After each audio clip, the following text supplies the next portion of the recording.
Hi, welcome to Hiking with Kathleen. I'm Kathleen. This is Shannon. Hello. And on this part of the journey, we're actually going to be camping at Lake Superior Provincial Park. So we're just checking out a nearby site that's vacant. We got here last night, and today is our first day where we're going to be able to get out and explore. We're here for about a week and a half. Here's our campsite. And then Shannon and I are going to go for a little walk because we know that we are close to Rabbit Blanket Lake. So we're going to have a chance to look at that. I hope you stay on this journey today with us.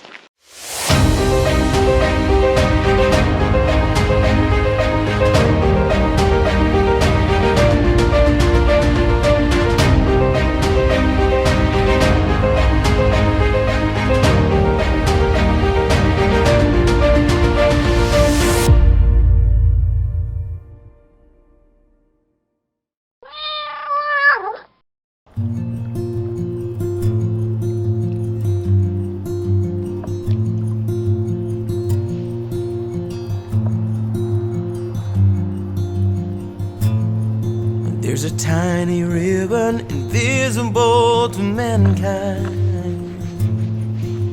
It ties us all together for all time. There'll be a rainbow soon to come. Its color so true with the magnificent one. Now I'm chasing behind the misty rain. I'll be ready when that sunshine comes again.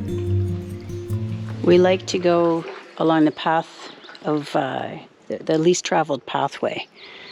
So we left Rabbit Blanket Lake, and we have a map of the area. And there's all these little streams. So we're excited because we don't know what we're going to find. I held it tightly deep inside my soul. It's beautiful now,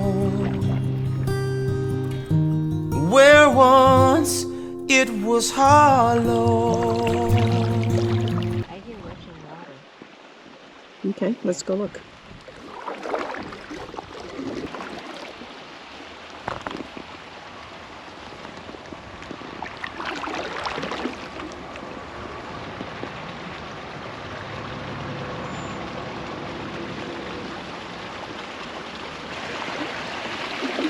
Do this? It's possible, honey bun.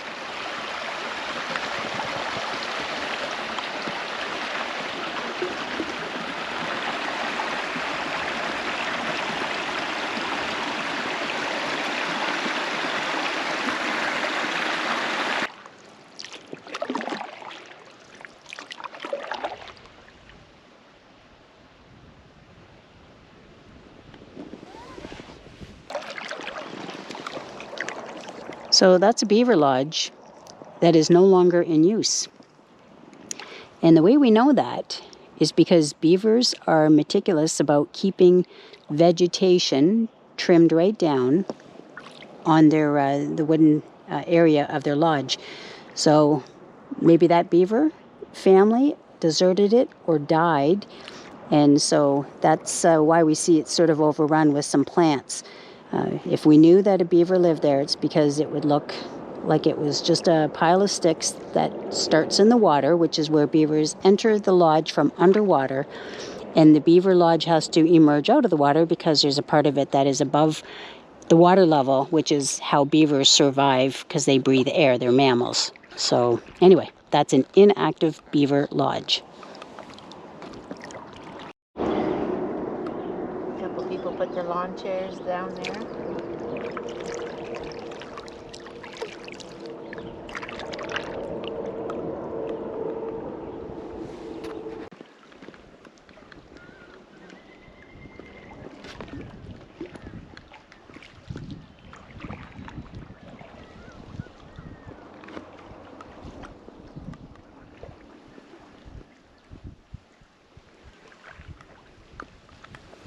A little island out in Rabbit Blanket Lake.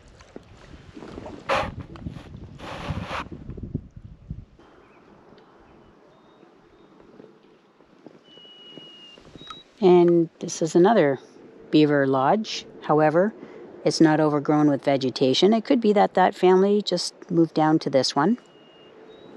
They did some renovations and they like this one better, perhaps.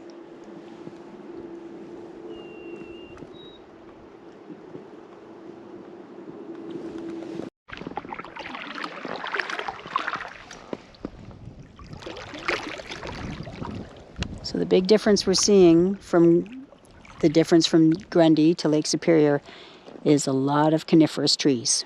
Trees that are cone bearing, that's how they reproduce. The deciduous trees are the ones that change color and those leaves fall off at the end of the year.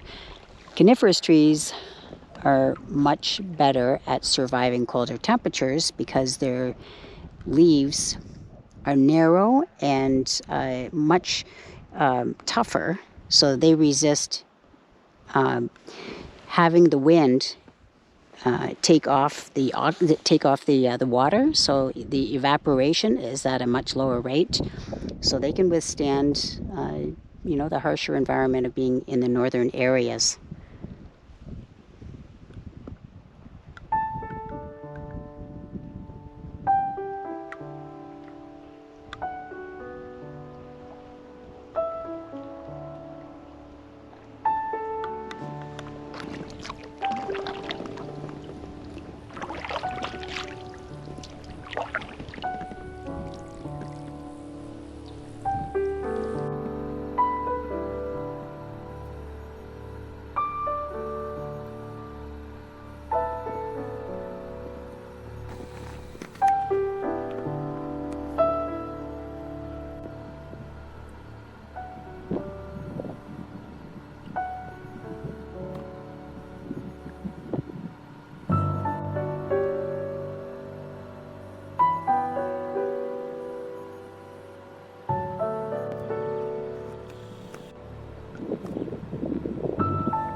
Okay, it's not working out.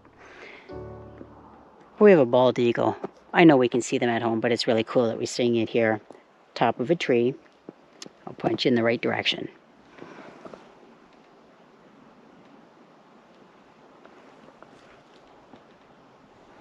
It's only a speck from this camera.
we're heading off to the Peat Mountain Trail.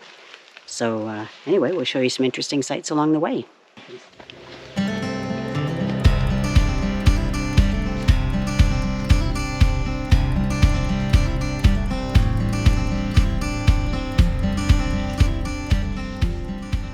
We're having a bit of a break, and yeah, it's been a challenging trail for sure. I mean, it's going up a mountain. What did we expect? So we just had a drink break and just a rest.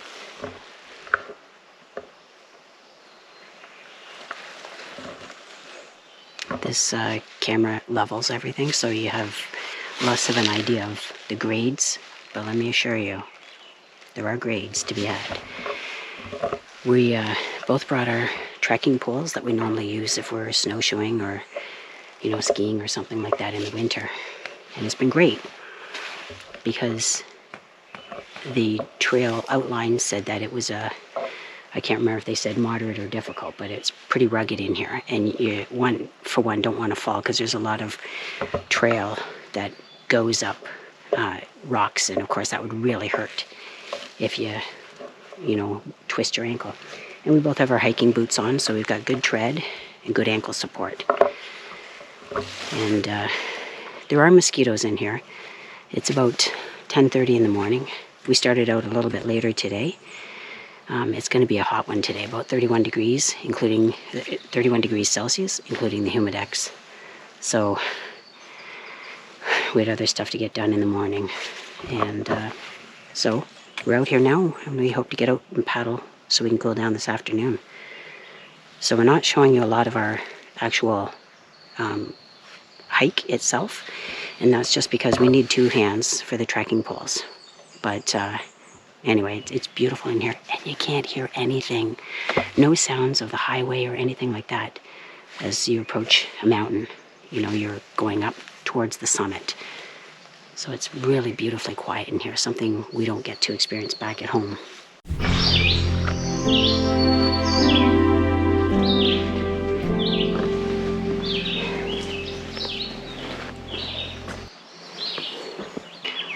On this trail, there are 3 scenic viewing points. This is the first one, and then there are 2 others. But I'll tell you, yeah, it was tough slugging to get up here. What's really cool is we can see Rabbit Blanket Lake and a little island that we have canoed to because it's close to where our campground is.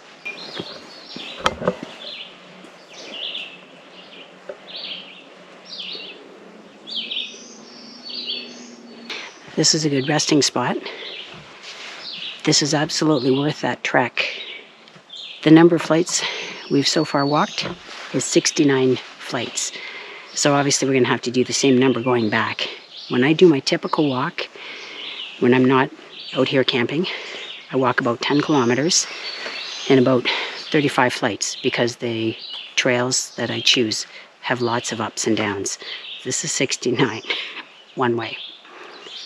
It's really been worth it though.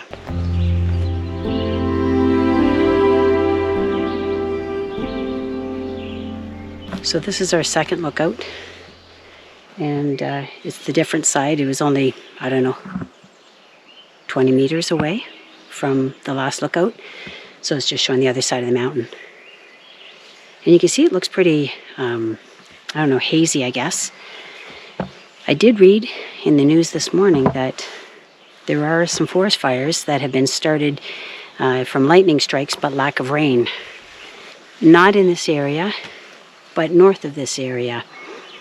And so I don't know if, I'm not familiar with the effects of forest fires and how far the smoke will travel, but I wonder if that's what's lending itself to this haziness, because, I mean, there's hardly a cloud in the sky, and it's not like there's precipitation, so, but it doesn't smell like smoke. So I don't know, it's interesting.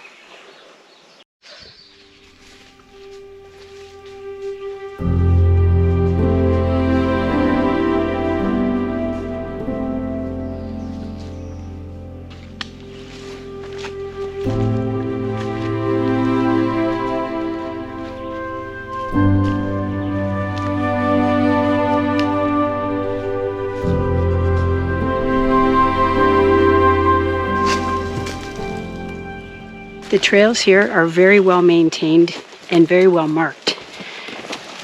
So this one is demanding.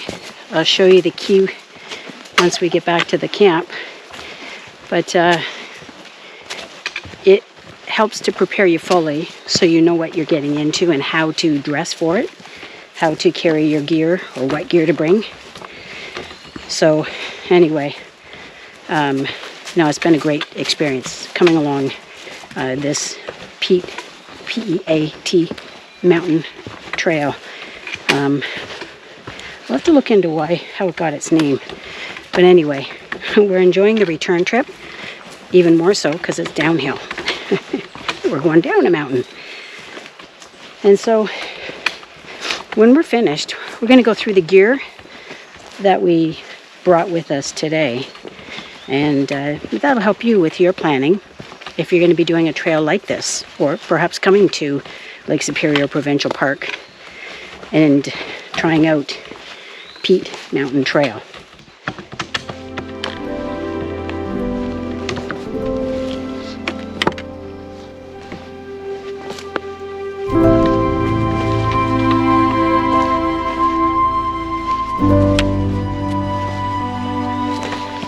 One of the things I want to comment on is how to make the best use of a trekking pole. Very much like when you're using it for skiing or trekking in the winter or snowshoeing. What you do, you have your loop and you put your hand up and through your loop so it hangs. And you want it fairly tight. And the reason you do is when you're walking along, you can let it go and you're not looking for it. It comes right back to your hand. So the other thing is, you're always keeping it on a backward angle. So a slight angle going backwards because it's propelling you forward. If you're going down an incline that's really steep, yeah, sure. You know, you use it to slow yourself down. But when you're going up a hill, you're pushing from behind. That's how the trekking pole best supports you. So it's best if you have it so it has sort of like very little leash, and that way you can find it and it just feels like an extension of your arm. So it helps you to preserve some energy because you're not using it to pull yourself up a hill. You're using it to help push yourself up. Same would be true for the winter time. You're using it behind you, sort of like on a 45-degree angle, angled backwards. If you have it in front of you, you have the risk, especially in the winter, of falling over it.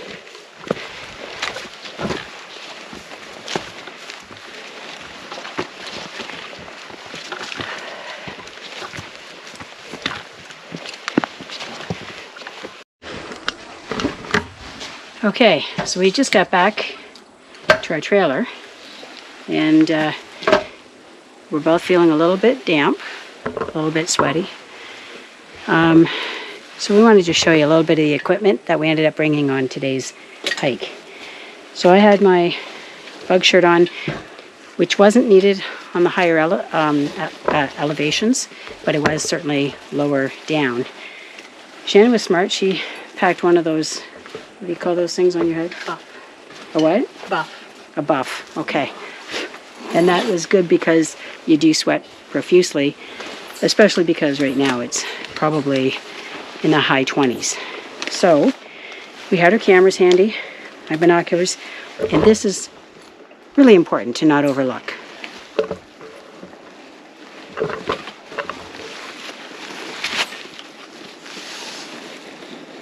We got more than that. So we're each equipped with bear spray because you're up on the mountain by yourself. And Shannon brought some additional things. Tell us about them. This is a bear banger. So it pulls and you release it and it sets off this flare. So this flare screws in the end of this pen and it sounds like a gunshot. It does give off a color. So it just, if the bear spray is not working, this is another alternative. Okay. So, I mean, we're serious when we go hiking. because, as I mentioned, we wear hiking boots, clothing that protects us from ticks, mosquitoes. You know, I brought along a few other things, and that's because in another video I said never travel without a map, and my water bottle.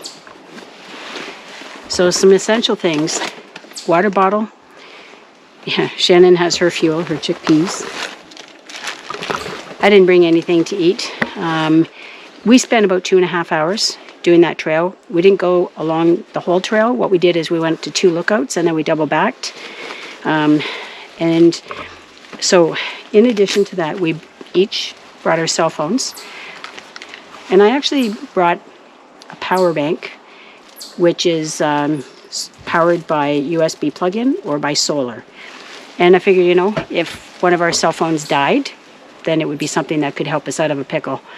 Shannon also brought something just in case drinking all that water was going to create a problem. What did you bring? I brought my PEs.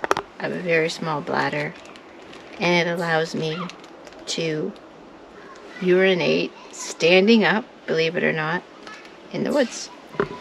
Didn't have to use it. I don't normally have to use it. It's just in case. Because we sweated so much today, we didn't have to worry about how much we drank. We both drank about half a bottle of water, and it was mostly on the way up. That was much more strenuous, and on the way down was, it was a nice break, to be honest. It was nice to just sort of come down. And so, let me see, what other things? And then you see I have binoculars, and we each brought our camera. And our trekking poles. The trekking poles were really, really helpful. So, yeah, I think that's about it. So, let me see, what else? No, we just wanted to actually really point out that when you're in bear country, you just have to be careful. You have to plan and just make sure that you have something that will take care of the threat if there is one. And if that doesn't work, that you have your cell phone, something that can help you to get out of a pickle, because we're going to an area where there is no campground. It's a marked trail. By the way, the trails here at Lake Superior Provincial Park are really well marked. It's good because it tells you the direction to continue the trail or the direction if there's a lookout ahead. So I really appreciated having that sort of guidance. And we had our map, so we checked our points off as we were walking along using the map. So anyway, that was Peat Mountain Trail.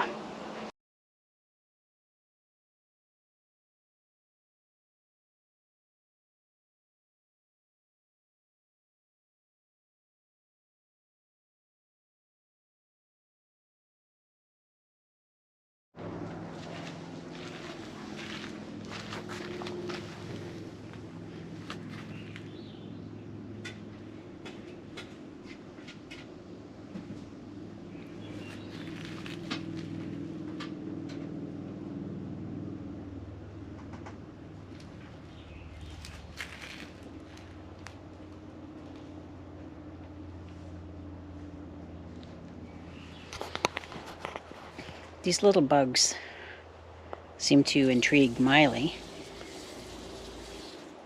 and they're on the outside of the tent.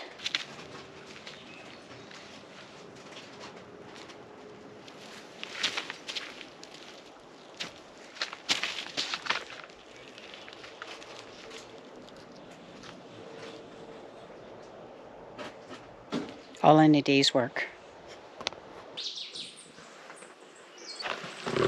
This is the hike we're heading on today. It's a marsh or a wetland, and so we know that it's going to be buggy.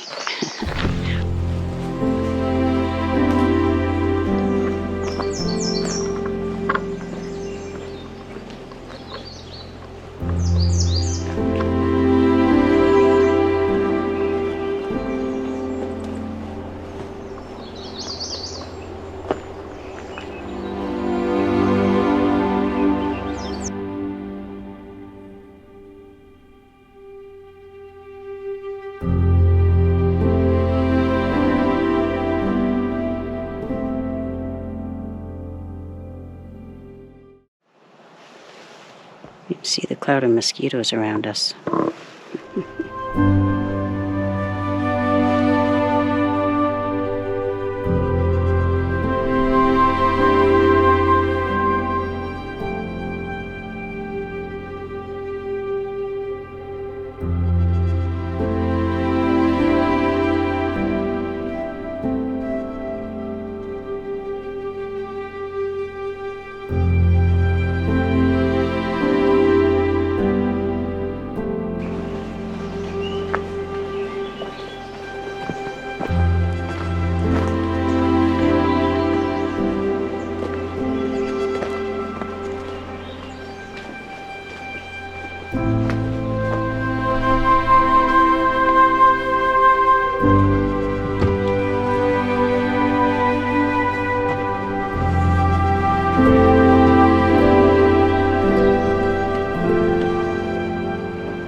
We're having a little bit of a break here on Trapper's Trail. This is a boardwalk that goes across the wetland, and the lake here is called Russell Lake. So we were kind of hoping we would have a chance to see some large mammals, namely moose, but we haven't seen any in the wetland area. And we've seen plenty of frogs and heard songbirds. But this is such a beautiful setting, and I just want you to be able to take it all in.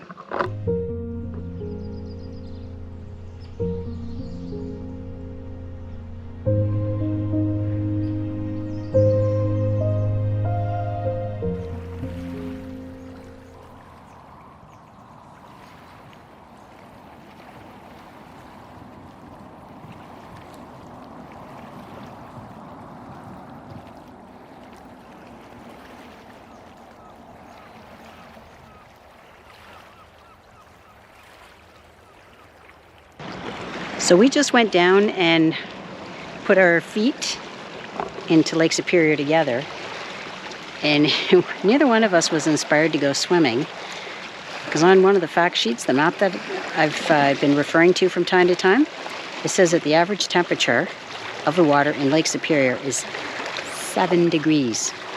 So it might not be 7 degrees right there at that moment in time because it's a little bit shallow as we're walking in along the rock, but it's cold water. It's very deep. In fact, the average depth of Lake Superior is 500 feet, and The deepest part is 1,500 feet. So that lends itself to having a difficult time warming up. So, Lake Superior, we've had a chance to touch it here at Katherine's Cove.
So we chose to go for a little walk along, we thought to go see a lake.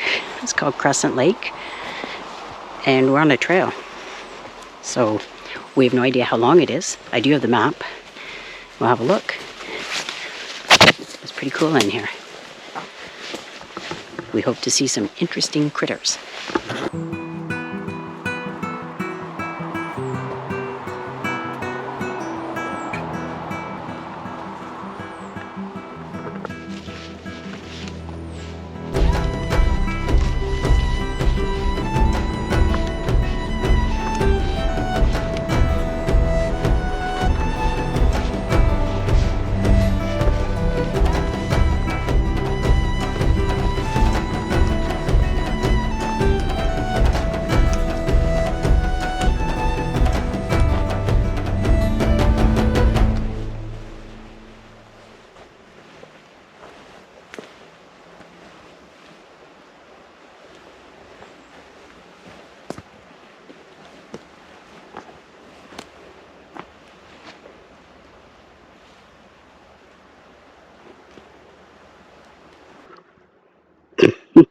It's a bit buggy down here.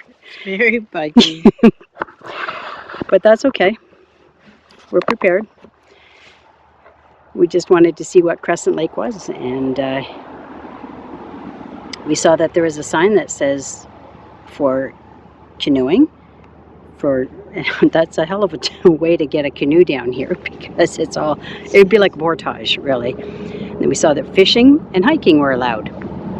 So here we are, off the beaten path. Yeah. Honey, are you happy about that? I think it's time for lunch. Okay. Well, we've come and we've seen Crescent Lake.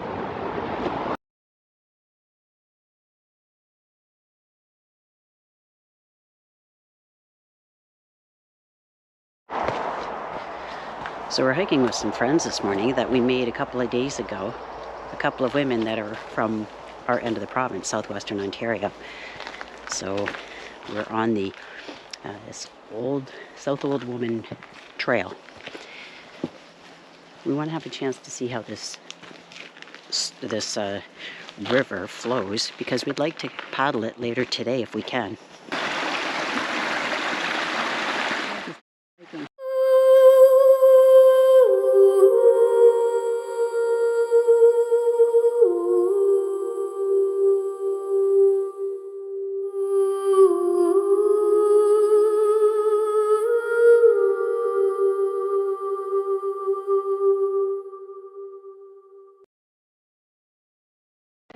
So it's clear that the beavers have been busy engineering this area.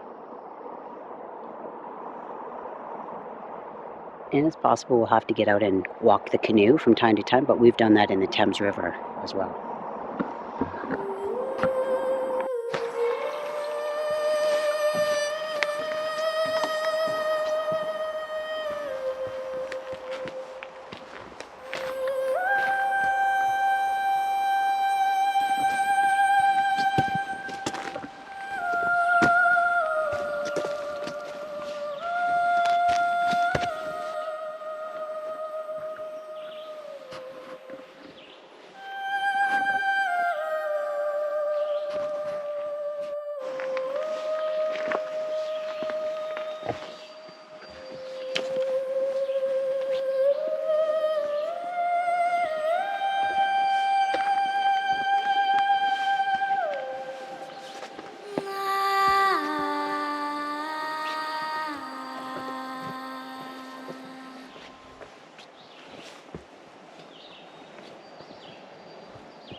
My little gazelle.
So I was just looking at the rating classification for level of difficulty, and it's rated a moderate.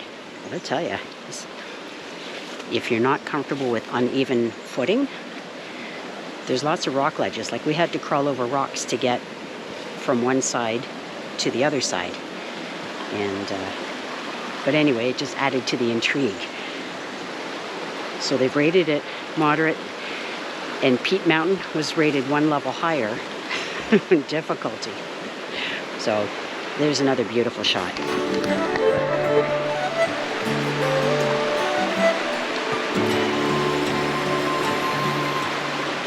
So we came out here at 8 in the morning in order to see what sorts of wildlife was possible to be seen.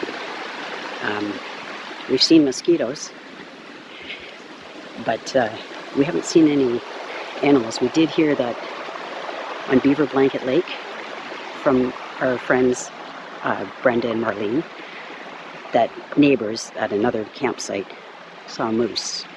And that's where Shannon and I had a cup of tea 2 nights ago, sitting there watching the river, or watching Rabbit Blanket Lake at just before dusk, actually.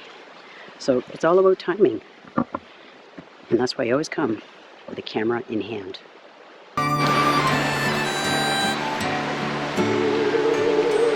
So going back door.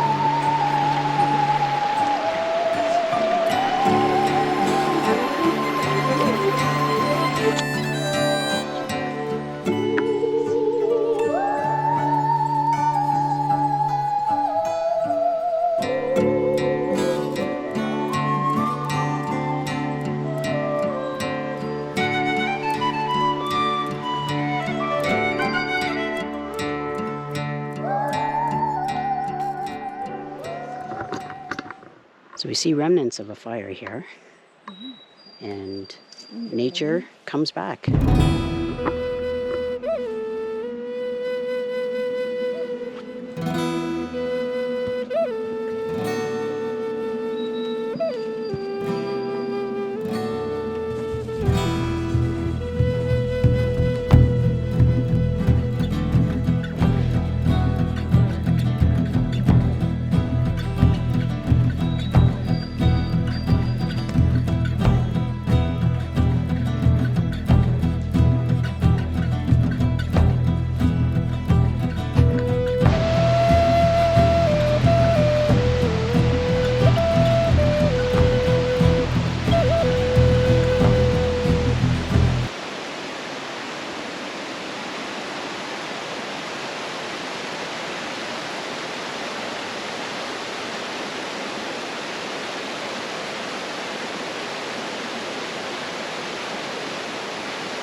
Well, I'd like to thank you for joining us for the last couple of weeks.